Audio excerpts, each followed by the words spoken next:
especially as it relates to the Black community. Amen.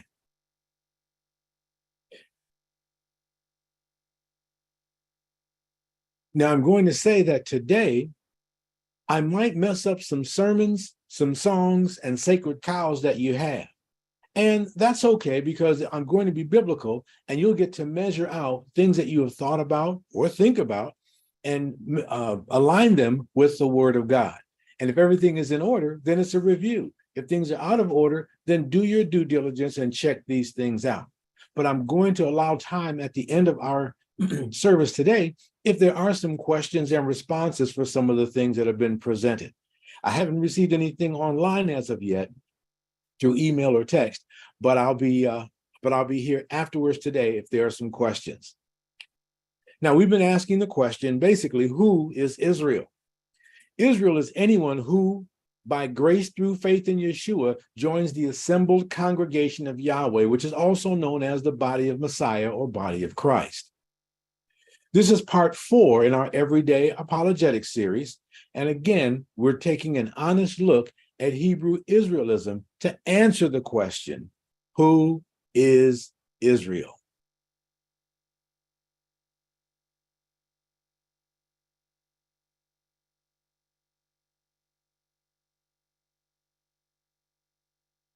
Sometimes we present scripture in a formal setting, like today, preaching or teaching.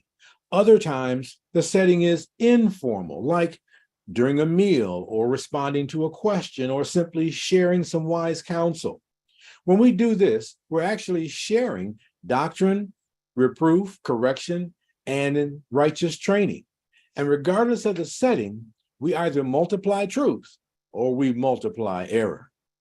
To make sure we share the word of God with clarity, accuracy, relevance, and edification, we must be very careful that what we say is based on what the word presents and not what we want the word of God to present. So then, why is there so much chaos, confusion, and controversy over who is Israel? Part of the issue has to do with doctrine. 2 Timothy 3:16 and 17 reminds us that all scripture is God-breathed. That is, it's inspired, which doesn't mean it's dictated, but it's validated by God, and profitable for doctrine, which is teaching, for reproof, which is to identify deviation from the path of rightness, for correction, how to return to the path, and for training in righteousness, how to follow the path the Father has laid out for us, so that the man or woman of God may be equipped, having been thoroughly prepared, equipped for every good work.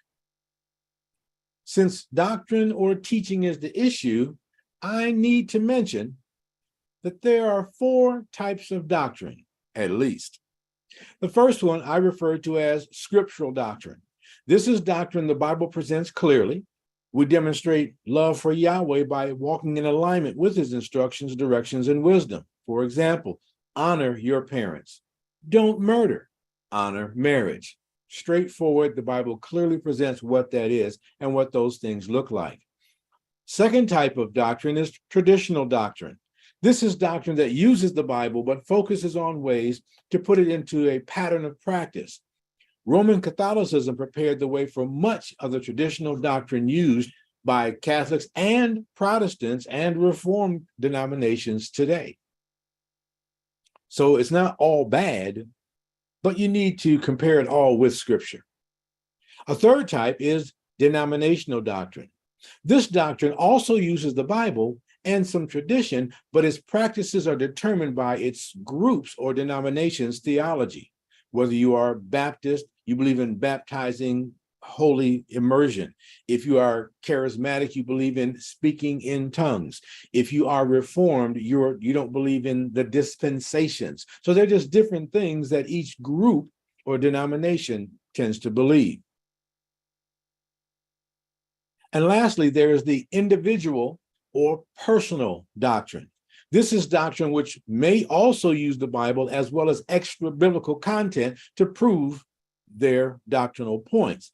In the case of Hebrew Israelism or Black Hebrew Israelism, that includes using the Apocrypha, 14 books that were added, then removed to most of our Bibles, and books like From Babylon to Timbuktu or the 13th Tribe.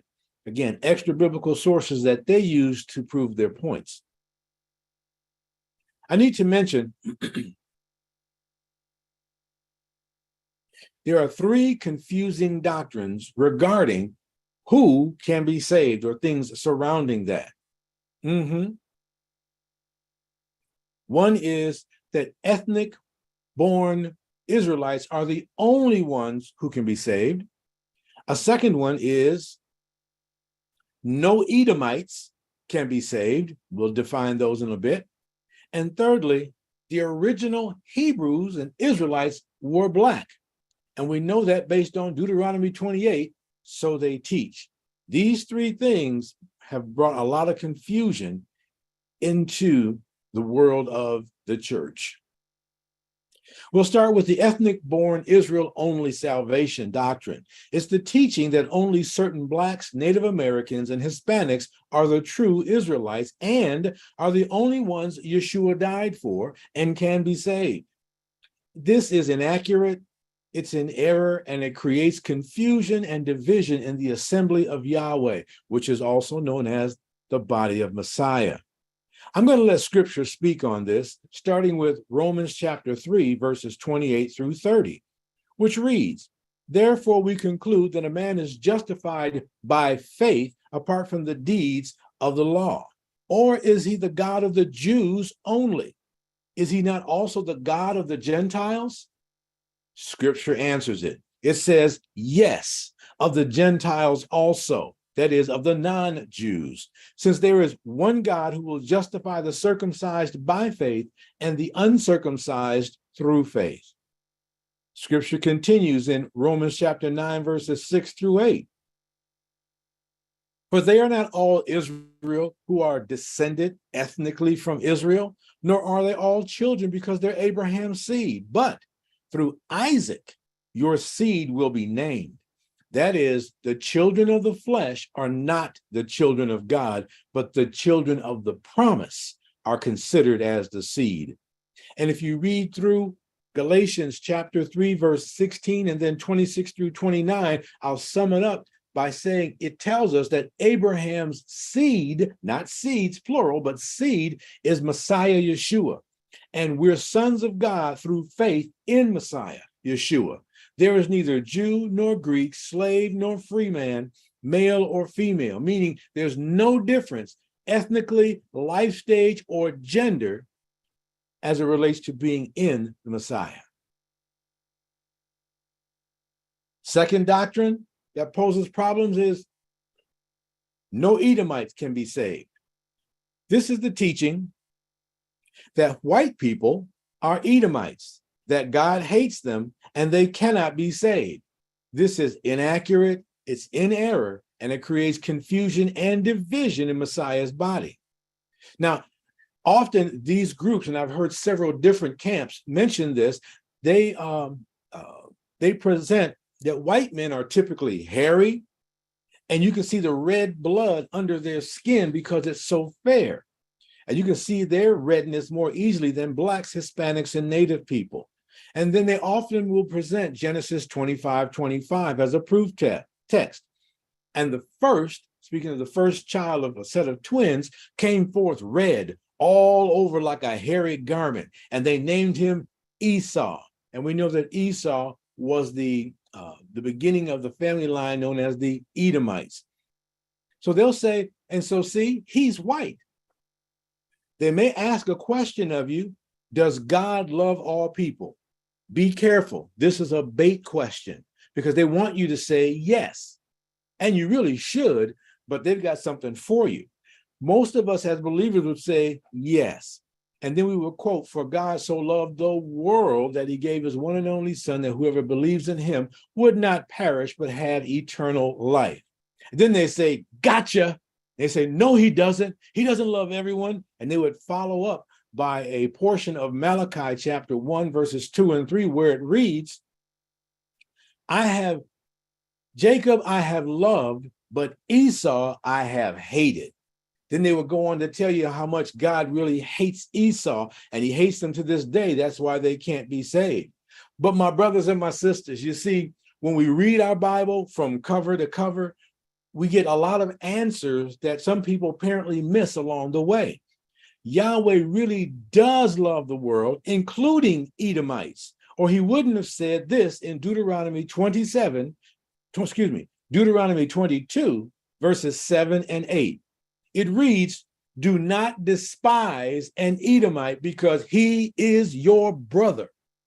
Don't despise one from Mitzrayim, that is an Egyptian, because you are a resident alien in his land.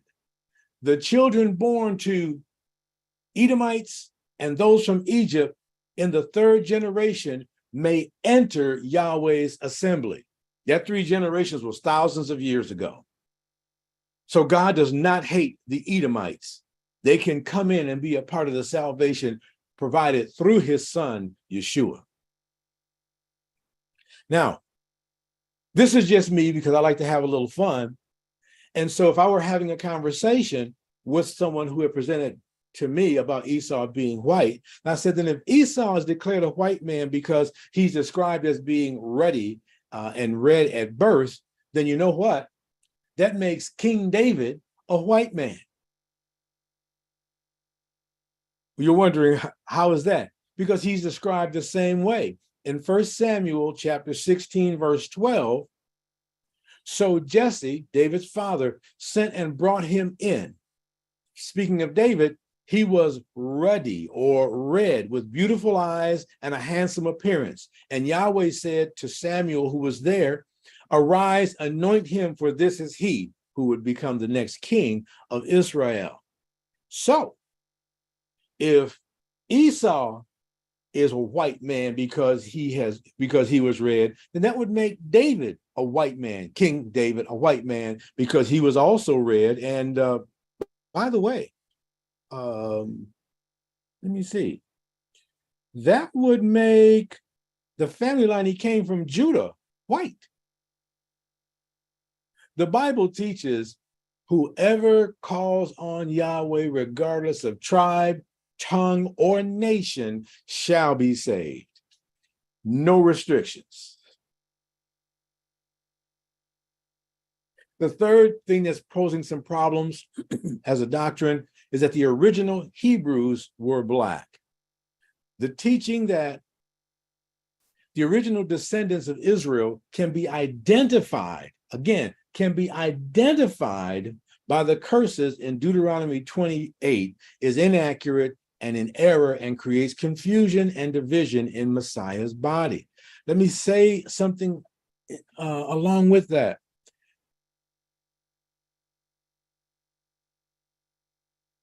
You will talk with some of these people and you may say, well, get some DNA evidence. And they will most likely respond, because I've heard several camps say this, we don't need DNA to prove who we are. We use Deuteronomy 28.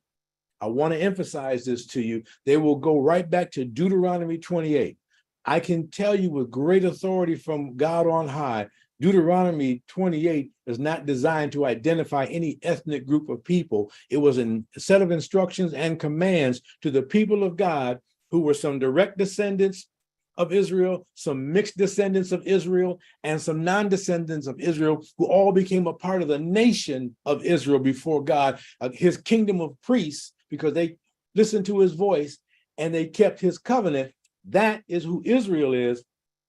He was saying there are blessings and cursing. There is life and death. And I want you to choose life and the blessings, not death and the curses. All of my nation of kingdom and priests.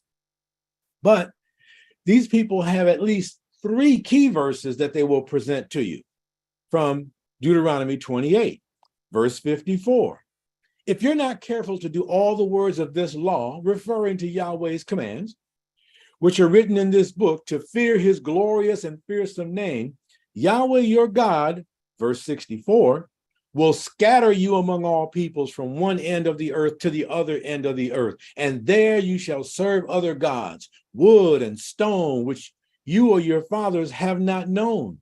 Verse 68, And Yahweh will bring you back to Egypt in ships by the way which I spoke to you, Moses speaking. You will never see it again.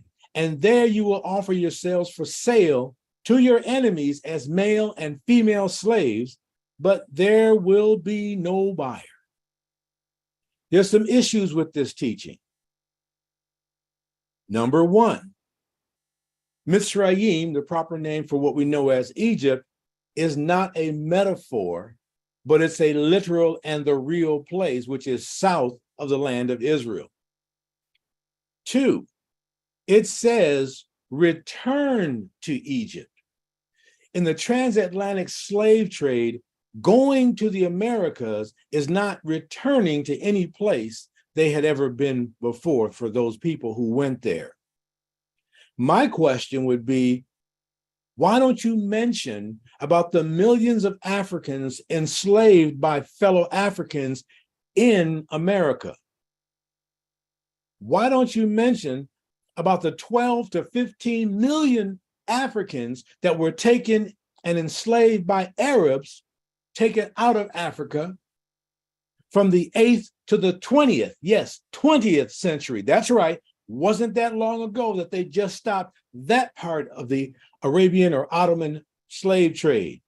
Oh, and what about the millions of Africans sold to Europeans when they were shutting down that slave trade by the Arabs for the Atlantic slave trade, of which 90% of the enslaved people were enslaved by Africans and sold to Europeans? Why don't you mention some of these things? I'm just saying.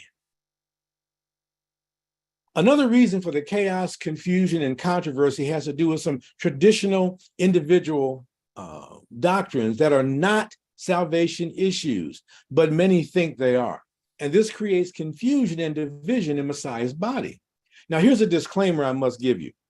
If you choose to subscribe and to support a traditional or denominational doctrine which isn't clearly presented in the biblical text, that is your freedom. You can do that, but keep this in mind. Your passion about it doesn't make it a salvation issue, all right? Just because you want to believe it strongly, if the scripture doesn't support it firmly, then it's just something that's good for conversation, but don't make it a salvation issue because it's not. Let's get to it. The Trinity and the deity of Christ are the two I'm going to mention. The Trinitarian doctrine is this. The Trinity means there is one God who eternally exists as three distinct, co-equal in size, rank, and position, co-eternal, and co-substantial, that is, they are the same, not a similar substance. They are divine persons, namely named as the Father, the Son, and the Holy Spirit. You'll also hear the term the triune God, which refers to three in one, and that means three in one at the same time. There's another Trinitarian view, which is called oneness theology. If you're of the apostolic denomination, this is one of the things you subscribe and support, at least by definition of the denomination. Oneness theology, also known as modal, is a Christian theology which upholds the oneness of God and the divinity of Yeshua. Some present it like this, that God was Father in creation, the Son in redemption, and the Spirit in regeneration. So they don't believe in three in one, but more of a three in order. People have made statements and used creative illustrations, and so have I, to try and explain the Trinity. But when you really read the Bible, if you read it from Genesis 1:1 to Revelation 22, I believe it's 21, you won't find that doctrine presented there. People have to pick out passages and assemble it and then say, this is why this means this and that means that. It shouldn't be that hard. God realizes we're sheeple. Yes, sheeple. People that he says we're like sheep, and he is our shepherd. So listen, when people talk about things, and this has been a doctrine that's been around for, almost 1,700 years, but scripture never addressed it. Please understand, When you read the Bible, you'll find the Bible doesn't tell us we must believe in the Trinity in order to become saved or to become a Christian or a believer. That doctrine was perpetuated by a guy named St. Augustine and others in what became the Roman Catholic Church. And that was around the fourth century. If you choose to subscribe and support this doctrine, that is your choice. But it's not something you should debate, because you really cannot prove it from Scripture. And I've heard some of the best theologians try to do it, and the best that they can do, which is what I was trained to do at one point from going to Bible college, is to pick the right verses to assemble and explain them. And it shouldn't be that hard. God says, I created the heavens and the earth. I am one. I am alone. You can't put three in one and tell me I've got three and there's still one. It's too hard to explain. And people will tell you, but it's a mystery. No, what's a mystery is you're trying to promote something that Scripture doesn't, and that is a mystery to me. But let me move on. The deity of Christ. That is that doctrine that teaches that Yeshua of Nazareth is fully God and second member of the Trinity, and he is fully human, 100% man, 100% God. Now, I'm just going to look at what the Bible teaches us about him, and I'm not going super deep. I'm just going over some things so that you can have some food for thought, and maybe some questions will be generated as a result of that. So what does the Bible clearly teach us about Yeshua of Nazareth, who in fact is the Son of God? Well, it tells us how Yeshua, the Son of God, came on the scene. In Luke chapter 1, verse 35, an angel, Gabriel, is sent to, her Hebrew name is Miriam, we know her as Mary, and said to her, the angel answered and said, she said, how am I going to have a child? And I've never known a man. That means she has never had a physically intimate encounter with a man, which is the typical way and the normal way you would have a child or conceive a child.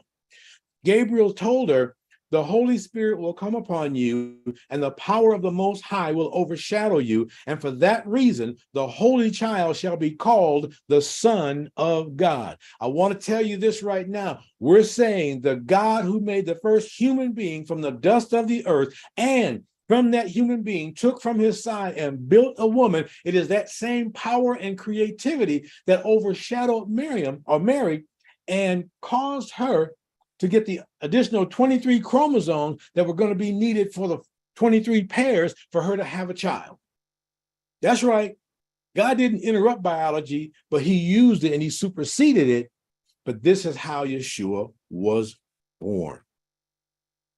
The Bible tells us that Yeshua is the agent or representative and ambassador of Yahweh, his Father, meaning he is full of God's authority and power. He is also the mirror image of Yahweh. He says, if you've seen me, you've seen the Father. Not saying I am the Father. John 5:19 and 22, he says, I don't do anything on my own initiative. Whatever I see the Father doing, like a mirror, I'm doing the same thing. If he stands up, I'm standing up. If he sits down, I'm sitting down. If he heals somebody, I heal somebody. That's how the Father wants us to start living, that we can see where he is at work, we can join him in his work, and then the things, the signs, miracles, wonders, if those are needed, or just living life, clean those dirty dishes, wash those dirty clothes, just how to live life in such a way that people know that we live under the authority of the Most High God.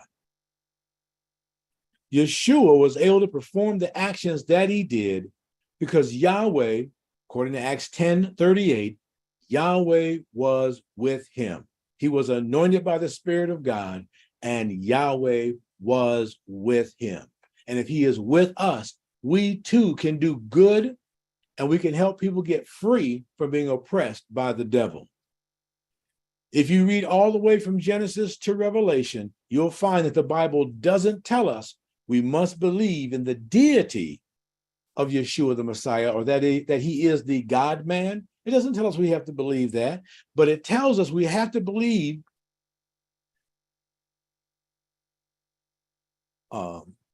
we are to believe in the one whom he represents, the Son of God, excuse me, let me back up.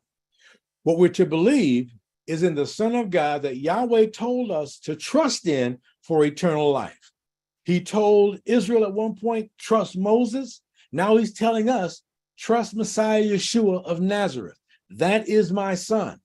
John 3:16 makes it really clear. After all, this is all the people who followed him knew. They didn't know all those other things that we are aware of today. All they knew was, we found the one whom Moses spoke of. We're going to follow him. And I strongly suggest you consider the same. Why is there so much chaos, confusion, and controversy over who is Israel? Because some of the doctrines which are taught, and for some doctrines which either aren't taught or aren't taught as clearly as they could be. Next time, our purpose and plan is to take a look at two important doctrines that are part of the foundation of what you believe as a believer in Christ and why, so you can have sound wisdom